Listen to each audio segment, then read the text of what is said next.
Good morning, everyone. This is the final presentation of our project, Community Developed Heritage. We have been collaborating with Austrian experts on heritage activation.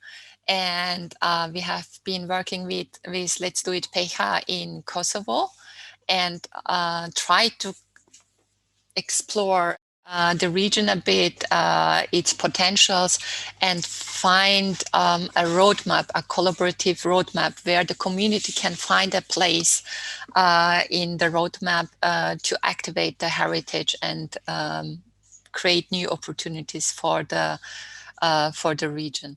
We started to look into the Peja municipality, but the region has also different other municipalities.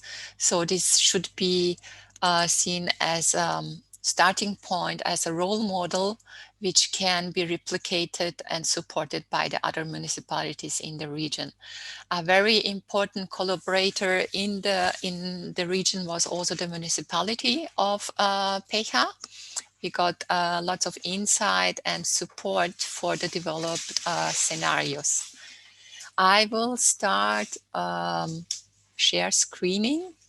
So the project is called Community Developed Heritage. We recorded some webinars for you as a backup information or detailed information, and we will have a publication which will be open source available for everyone. The publication's name is Reactivating Heritage in the Peja region Collectively. So for us, it's very, very important that you are here from different as different actors, different stakeholders. We believe that you can do it together, and that this collective elaboration and working is very, very important. So to enable that more people have access to the heritage, but also to have opportunities, business models, business opportunities and jobs.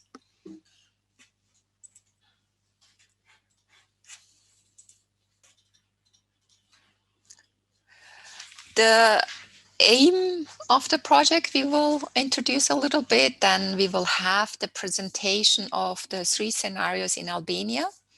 And we will also let you know how the further procedure is, how we can collaborate in future. So to get started, the community heritage development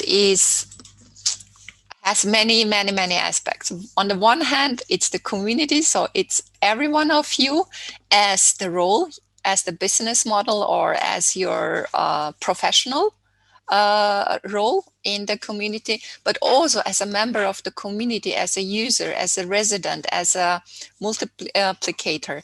So you have many roles, how you can also support these developments. So the heritage should be alive, used, so it benefits the residents. And therefore it can have some functions which are good for the community. It can be a community place, gathering place, a place where you create and so on. But it can be also a part of a business model, that you use it as an accommodation place, that you use the dances or folklore for certain activities, entertainment, and so on. So it has many, many layers. And we chose for this project tourism as a multiplicator, or as a driving force in the region, because we heard that the Peja region is very keen on being a touristic place, hosting a lot of visitors, may it be from the country, but also internationally. It has natural beauty, it has cultural activities and heritage buildings.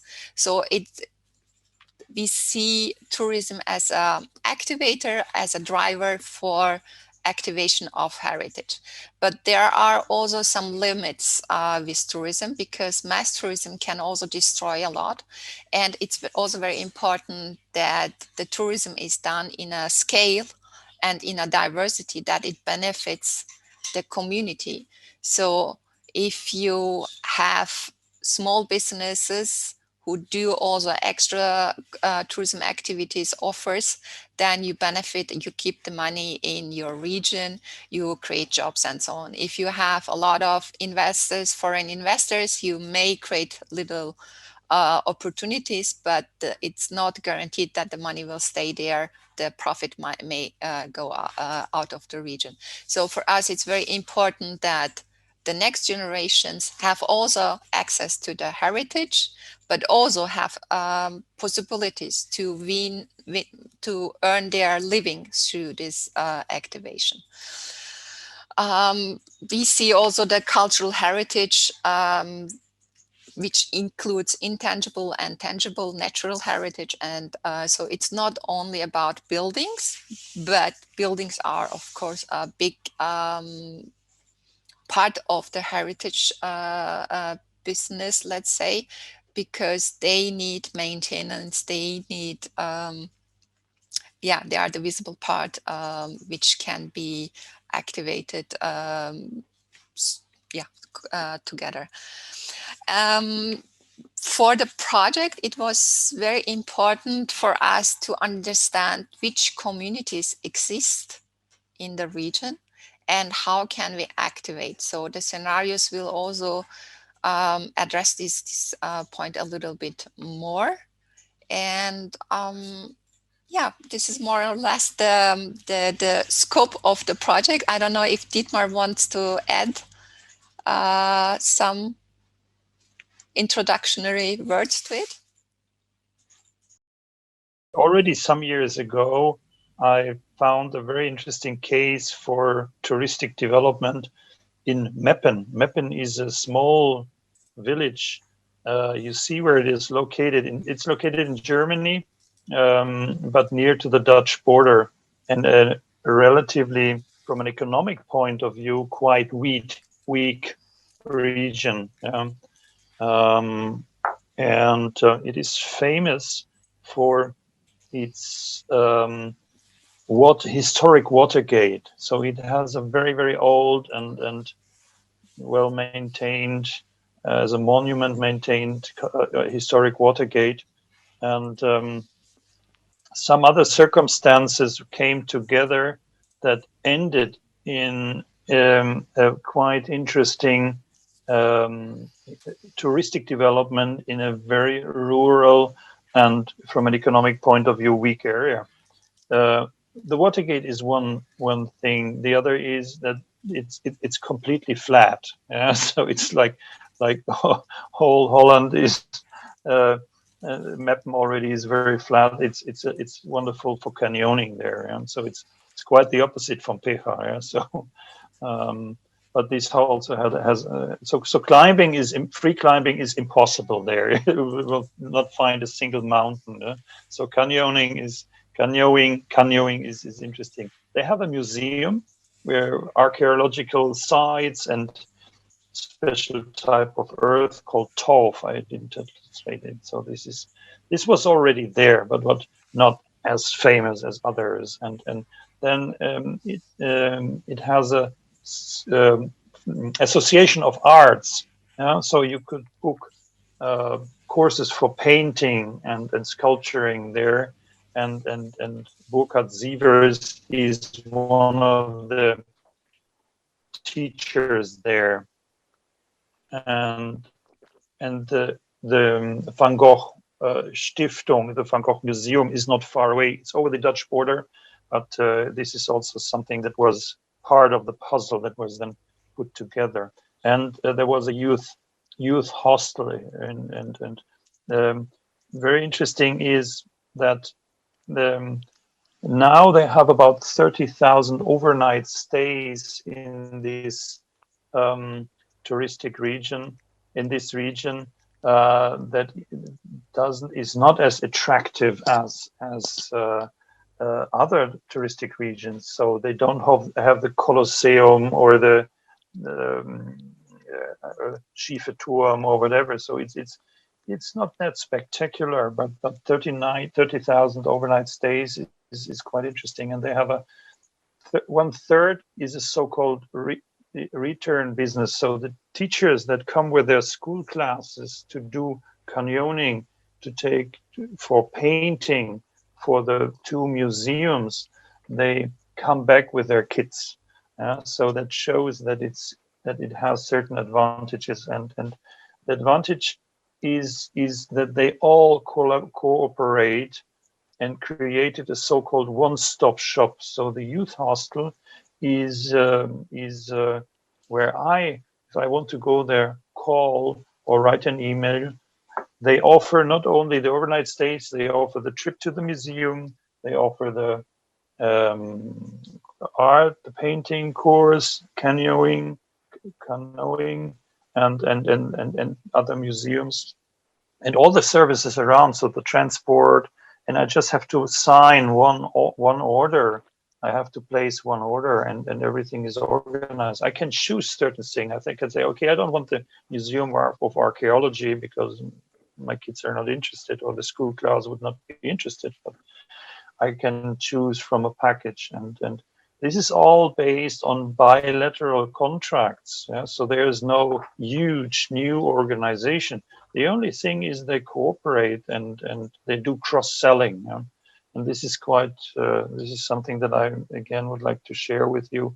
And it was the teacher that had a main role in developing this region from a touristic point of view, a teacher of art. Yeah? So very no, and this is, it sounds unusual that people do things that they are not, that they don't have in their contract. Nobody told them to do that. Yeah, they just do it, and somebody else in another region, somebody else takes over a leading role. Yeah, and so I that's quite interesting. So the key message is that touristic development is very often organized in so-called diagonal clusters, business clusters.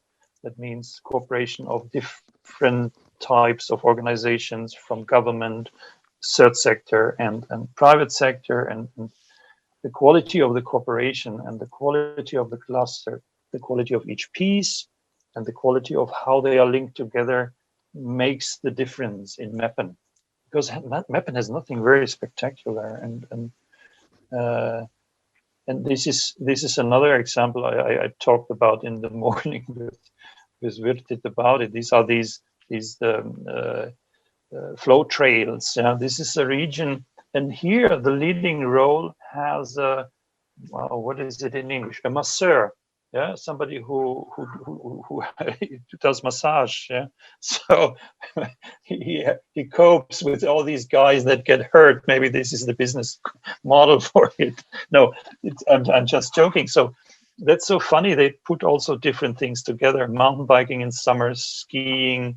They have a education path for dealing with ants, these animals. Yeah, these, and so I hope that Peja is so wonderful and also has so many different qualities, and I hope you managed to bring all that together.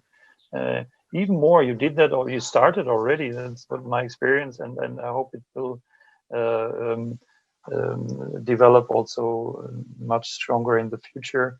And my impression is that the Peja project showed some tools and some methods that might help there.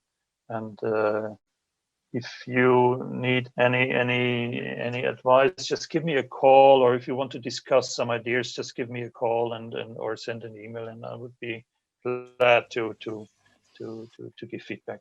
Mm-hmm. Thank you very much, That's it. Dietmar. Are there any questions to the details Dietmar just shared with us? Because it's very important to see that the driving force or the sparkling idea can come really from everyone. So anyone sitting here, or your mother, your daughter, anyone connected to you or yourself, you can be the sparkling energy to get started and to have the most important impact. So if there are no questions, then I would just continue with the introduction. For the starter, we also try to map or create a framework in which we want to be very straightforward, so we don't have problems with the visions and the operational goals of the municipality or the Let's Do It Peja. So one criteria is whatever we develop, it has to be environmentally good. It has to be socially inclusive. And what we do here is just knowledge transfer to inspire you. We are ready to support you to get to do the next steps, but this project is about knowledge transfer. We want to support you to develop the right tools, the right roadmap to have a positive impact in your region. And as Dietmar mentioned, the economic scale or the impact of in economic dimensions is very important. So it's not only about preserving heritage, but also finding models which are somehow empowering the community, which are sustainable, which is not so depending on funding and support from the government and so on. So try to rethink heritage and all those services also in a bit economic way, but also to create opportunities for people so they can be active in their region, in their field with the things they love. What are those three scenarios? So we had developed a community of services, let's say. It's rethinking the village architecture, the different stakeholders who are producing also goods or handcrafts, using also the existing infrastructure in the village and the cities for tourism and to strengthen the people's business models. The second scenario, the first one will be presented to you by Virtit Morina. I will give the word in a second to him. The second scenario was the heritage cluster development, where Dietmar worked with URIM and Let's Do It Peja team to think about cluster business for Peja. So this will be presented to you by URIM. And the third scenario is thinking about the needs of the people and trying to activate dormant resources which are already in the region. And then Lendita will be presenting this third scenario. And we will remain here in case you have any questions. And we will later on give you a few examples to inspire further. We talked about the scenarios. We would like to mention a little bit also the inspiring cases, because what you aim to do in Peja is done, experimented, tested, and in other places. So it's not that you have to invent the wheel again. So you can look at the other examples and try to learn and be quicker, faster, cheaper in your approach. So we would like to share with you shortly the inspiring cases.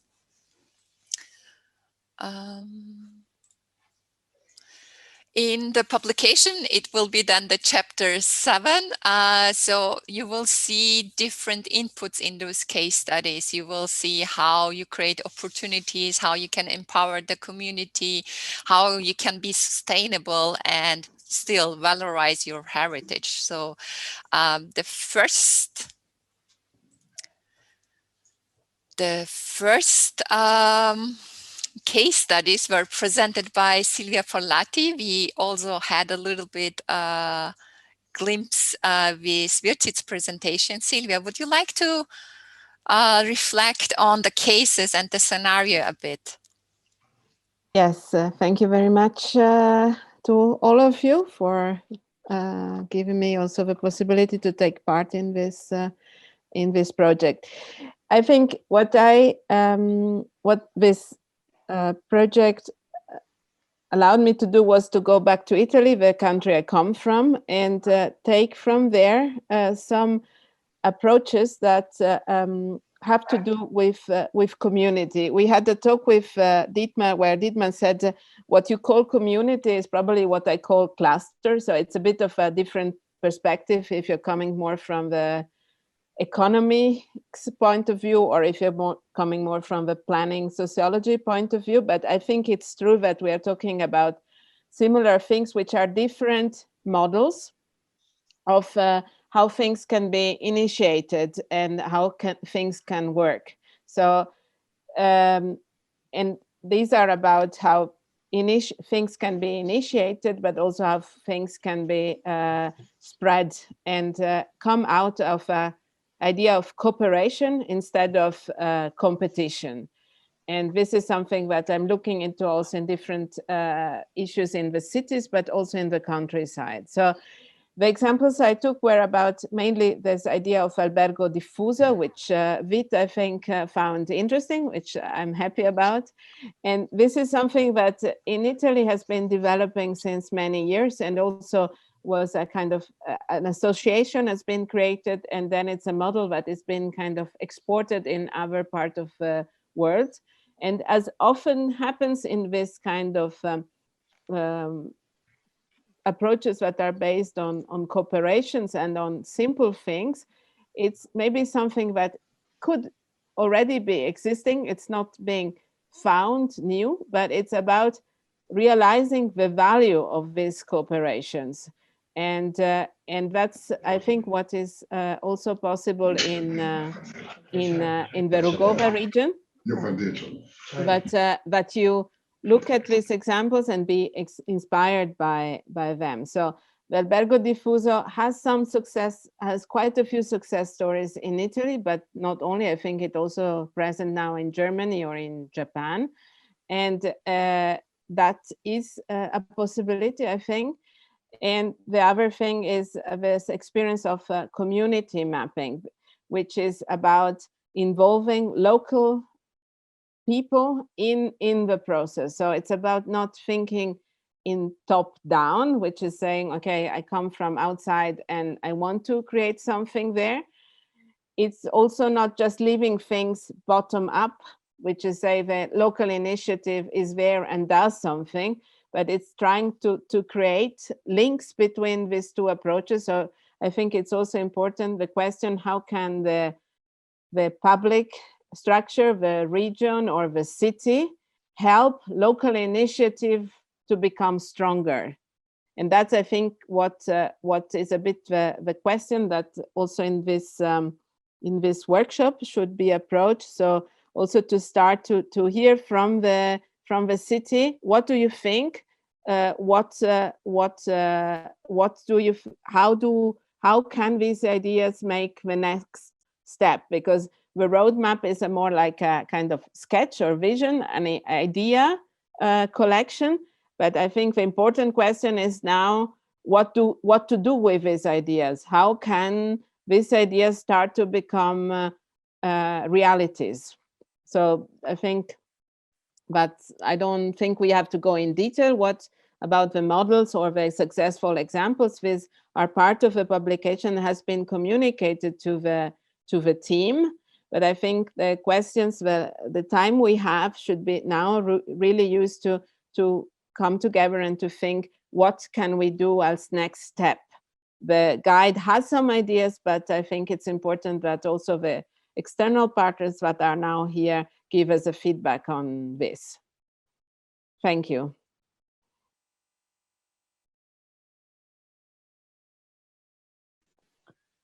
Bahanur, you need to have your volume, your microphone switched on if you... Yes. I just wanted to add a few words concerning cooperation and competition, because Silvia mentioned it. In these what we call clusters, we have both. So I showed the case Meppen, where the museums and other leisure offers compete with each other, and the youth hostel, of course, competes with other hotels and dormitories and so on. On the other hand side, they cooperate. So the youth hostel sells visits to the museums and canoeing tours and other things. And on the other hand side, there is cross-selling from the leisure offers or the cultural offers to the different hotels and including the youth hostel. So in cluster, normally there are both, we find both aspects: competition, which also creates innovation, and on the other hand side, cooperation, what is very important for the quality of the offers and the comfort of the offers towards the clients. But I think also it's also a bit of a matter of spirit, because I guess to get started, you need to achieve that more things come together. You also said, Dietmar, it's important that you have more kind of logics that come together. So in that there is a basic, that there is a kind of shared interest that is recognized, and where there is some kind of shared activities together. That, I think, it's, for example, the basis, especially of this caterer hospitality system in Italy, is that you have maybe more owners of houses. Of course, all of them have the interest that they get guests to their own house, but they recognize that if they join together and if they create some kind of shared platform, then they all will profit from it, and in the end they get more than if every one of them is acting individually. So it's about the format of how you want to act, I guess. But maybe Bahanur has also some further examples that we can take through.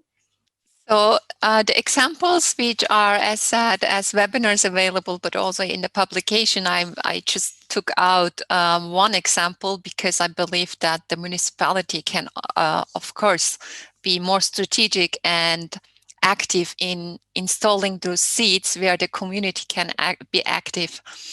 We are talking very often about new models of accommodation, new models of business, and so on. And these kind of models need to be trained, developed, and because we have been learning that there are a lot of handicrafts, there is the heritage which is preserved, but there is little space and community activity where you can develop these inherited skills, places, folklore, and so on, to something which is more contemporary. And we believe that having access to spaces which give you the framework where you can be creative, where you can create, where you paint, draw, make new clothes with old-fashioned design and so on, those things have to be developed, and those things have to need a space, a hub where such things can be developed. And I was presenting throughout the project examples where the municipality or people who came together connected and spread throughout the cities or districts certain places where people can be active and develop, first of all, such skills, business cases, models, and so on. And one example was Cascina Roccalfranca, where there were people who were unsatisfied through declining industrial jobs.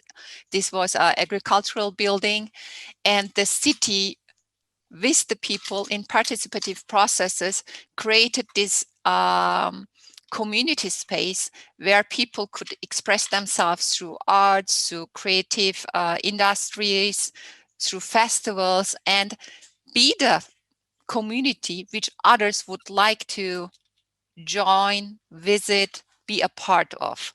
So we believe that from non-active citizens to be the one active heritage connected community, there are steps in between, and this has to be developed, and this needs some support from the municipality, but also some tools to activate some frameworks to be to produce something which is relevant and contemporary.